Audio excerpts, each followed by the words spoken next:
अस्सलाम वालेकुम। गोल्ड की वीकली एनालिसिस करने से पहले मैं आपको एक चीज़ बता दूं, अगर आपको बैकग्राउंड में कुछ आवाज़ वगैरह आ रही होगी तो वो असल में साथ वाले घर में कंस्ट्रक्शन का काम हो रहा है, जहां पर आपको पता है कि वो मिक्सचर जो होता है उसको, जिसमें सीमेंट रेत बजरी वगैरह को मिक्स किया जाता है, उसकी आवाज़ काफ़ी है।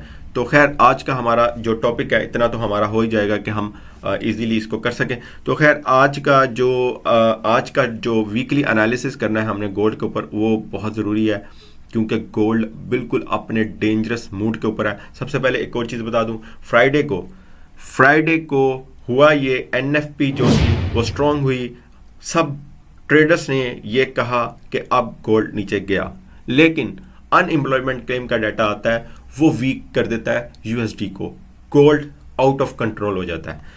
तो बहुत डेंजरस डे था फ्राइडे का इसके हवाले से। ठीक है, वैसे तो वो बहुत बरकत वाला दिन है फ्राइडे, मैं इसके हवाले से कह रहा हूँ, फॉरेक्स के हवाले से या गोल्ड के हवाले से। ठीक है, तो बहरहाल आज की हाँ एक और चीज़ बता दूँ, अगर आप फ्री में ग्रुप ज्वाइन करना चाहते हैं जहाँ पर आपको एजुकेशन उसके साथ साथ आपको ये गोल्ड की ट्रेड बिल्कुल उसमें बताई जाएगी, बाय सेल कहाँ से करना और क्यों किया। ठीक है, रीज़न भी बताई जाएगी, फ्री में है। अभी फ़िलहाल न्यू ग्रुप बनाया ये वाला, इसको आप ज्वाइन करें और एंजॉय करें प्रॉफिट को। ठीक है, तो अब हम आते हैं आज की जो टेक्निकल एनालिसिस, ये हम वीकली एक बड़े टाइम फ्रेम में देखेंगे। ठीक है, आपको पता है स्कैल्पिंग और इंट्राडे तो हम डेली बेस पर तकरीबन करते हैं। ठीक है, तो सबसे पहले एक और चीज़ बता दूं आपको, ये अपने लाइफ टाइम हाई के ऊपर क्लोज हुआ है गोल्ड। ठीक है, ये इस वजह से बहुत ज़्यादा डेंजरस है, इसमें बहुत ज़्यादा वॉलेटिलिटी आएगी और मार्केट में मूवमेंट इस वक्त इसलिए नहीं है क्योंकि सैटरडे संडे आपको पता है इसमें छुट्टी होती है। तो हम आज का जो टेक्निकल एनालिसिस है वो करेंगे। सबसे पहले हम जो नेक्स्ट वीक न्यूज़ है उसके ऊपर जाते हैं, उसको देखते हैं। यहाँ पर अगर आप देखें मंडे को हमारे पास कौन कौन सी न्यूज़ हैं, यहाँ पर मंडे को यूएसडी के हवाले से कोई भी नहीं है। ट्यूसडे एक बहुत ही इंपॉर्टेंट दिन है, इसमें अगर हम देखें तो सीपीआई डाटा है। देखें सीपीआई डाटा जो है ना वो गोल्ड की डायरेक्शन को चेंज करके रख देगा। आप सोचेंगे कि गोल्ड तो यहाँ था, अब कहाँ पर चला गया, जिस तरह। और एक और चीज़ बता दूं, गोल्ड की अब जो मूवमेंट हुई है, ये आप बिलीव करें, मुझे 4-5 साल हो गए ट्रेडिंग करते हुए इस हवाले से। इस तरह की मूवमेंट 2 हफ्तों में, 2 वीक या उसके ऊपर कुछ दिन कर लें, 1-2 दिन, मैं अभी आपको चार्ट पे जाके दिखाता भी हूँ। मतलब ऐसी मूवमेंट मैंने नहीं देखी। अगर इससे पहले वाले जो एक्सपीरियंस है लोगों को, उन्होंने देखी है तो मैं कुछ कह नहीं सकता, लेकिन इस तरह की मूवमेंट मैंने आज तक नहीं देखी जब से मैं गोल्ड में ट्रेडिंग कर रहा हूँ। अच्छा, हम जल्दी जल्दी से सीपीआई डाटा, इसने तो बस छोड़ दें, जो मूवमेंट आएगी वो इसी की वजह से आएगी। अब ट्यूसडे को है, इसलिए बहुत केयरफुली आपने ट्रेड करनी है। अगर नेक्स्ट आपको बताऊं, नेक्स्ट क्या है जी हमारे पास इसकी न्यूज़, यहाँ पर वेडनेसडे को उसकी है जेपीपी की, खैर उसके बाद यूएसडी की है, ऑक्शन है। ठीक है, 30 ईयर्स बॉन्ड ऑक्शन, इसके ऊपर भी इम्पेक्ट आ सकता है। उसके बाद पीपीआई, उसके बाद सेल रिटेल सेल्स, उसके बाद है जी अनएम्प्लॉयमेंट क्लेम्स। ये भी थर्सडे का जो दिन है वो भी इंपॉर्टेंट है, लेकिन ट्यूसडे का उससे बड़ा नेक्स्ट वीक कोई दिन नहीं है, उसी के ऊपर सब कुछ होगा। सीपीआई डाटा बहुत बड़ा होता है। ठीक है, ये मंथ में एक बार आता है, एनएफपी एक बार आता है, एडीपी एक बार आता है मंथ में। ठीक है, तो इनके ऊपर मार्केट की जो वो चीज़ है ना, डायरेक्शन वगैरह, वो चेंज होने का बहुत वैसे भी चेंज हो चुकी है, उसकी जितनी मूवमेंट आ चुकी है वो तो मतलब कि आपको पता ही है गोल्ड में। खैर अच्छा, अब फ्राइडे को हम देख लेते हैं क्या न्यूज़ है। फ्राइडे को हमारे पास जो न्यूज़ है वो है जी मैन्युफैक्चरिंग है, उसके बाद है जी कंज्यूमर सेंटिमेंट। ठीक है, तो ये होगी जो न्यूज़ है यूएसडी के हवाले से। अब गोल्ड इतना ऊपर क्यों गया, उसकी एक रीज़न है जियोपॉलिटिकल। अमेरिका का हर मुल्क के साथ पंगा चल रहा होता है, जिसकी वजह से डायरेक्ट इम्पैक्ट यूएसडी के ऊपर आता है। यमन ने यूके का वो रेड सी के ऊपर वो रॉकेट मारकर जहाज को तबाह कर दिया, उसका भी बड़ा इम्पैक्ट आया। उसके बाद रशिया, चाइना और अमेरिका एक दूसरे को धमकियां लगाते रहते हैं डेली बेस पर। तो असल इम्पैक्ट गोल्ड के ऊपर, यूएसडी के ऊपर आता है। ठीक है, अगर यूएसडी पर इम्पैक्ट आया तो समझे सबसे ज्यादा इम्पैक्ट गोल्ड के ऊपर आएगा इस मार्केट में, फॉरेक्स को अगर देखा जाए और या इस पे देखा जाए। तो और पेट्रोल की जो है, उसके अलावा इस तरह की जो है यूएसडी के साथ जो कनेक्टेड है पेयर, उनके ऊपर ज़्यादा आता है। खैर, हमारे पास आज का ये आपको इसलिए बता रहा हूँ, जियोपॉलिटिकल के ऊपर आपने नज़र रखनी है, वर्ल्ड की क्या चल रही है, उसके बाद आपने ट्रेड में करना है।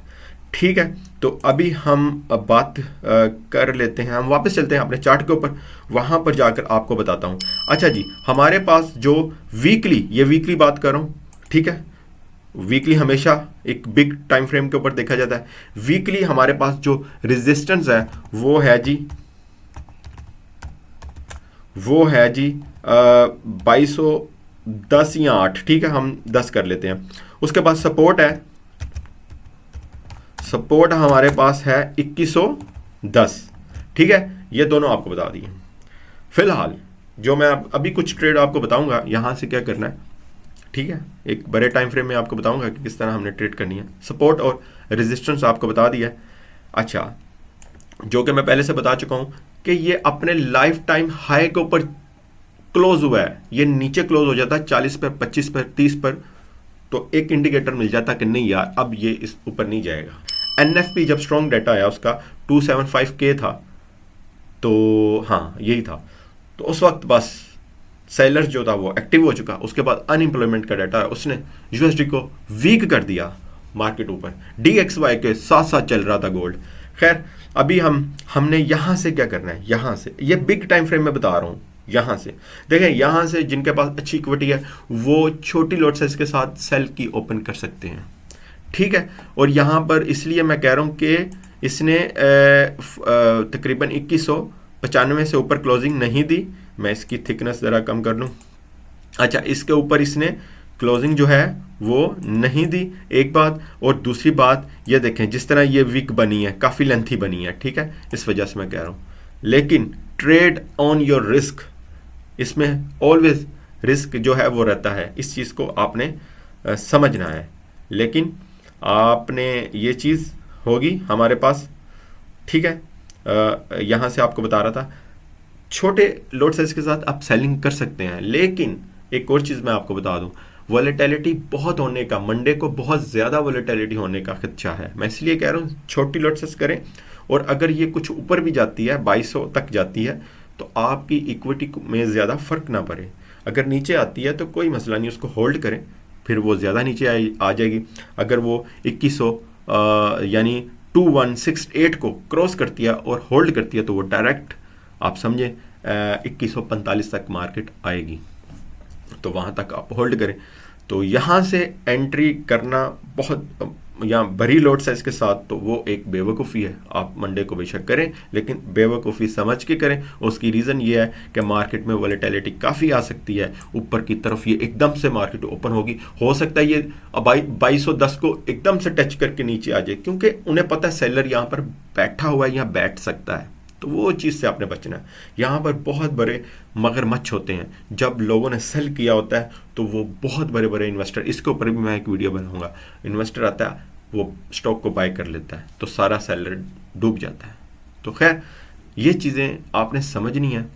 तो बहरहाल इसके ऊपर भी मैं एक वीडियो बनाऊंगा जो डिटेल के साथ होगी। आज की वीडियो यहाँ से सपोर्ट और रेजिस्टेंस जो है वो मैंने आपको बता दी है, और यहाँ से मार्केट नीचे की तरफ भी आ सकती है।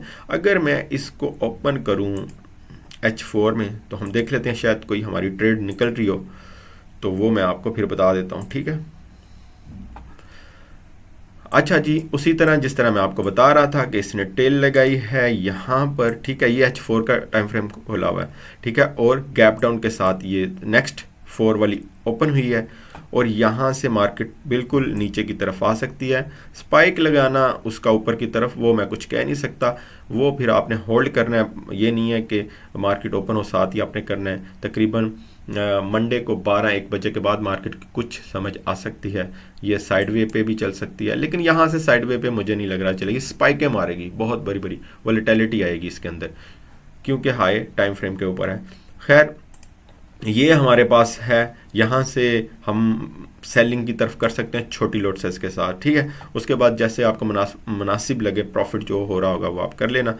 उसके बाद क्या करना है, एक और चीज़ हम देख लेते हैं, इसकी कोई लाइन वगैरह ट्रेंड लाइन लगा के। हाँ ठीक है, यहाँ से अगर आप देखें तो आपको एक ट्रेंड लाइन जो है वो भी नज़र आ रही होगी H4 में।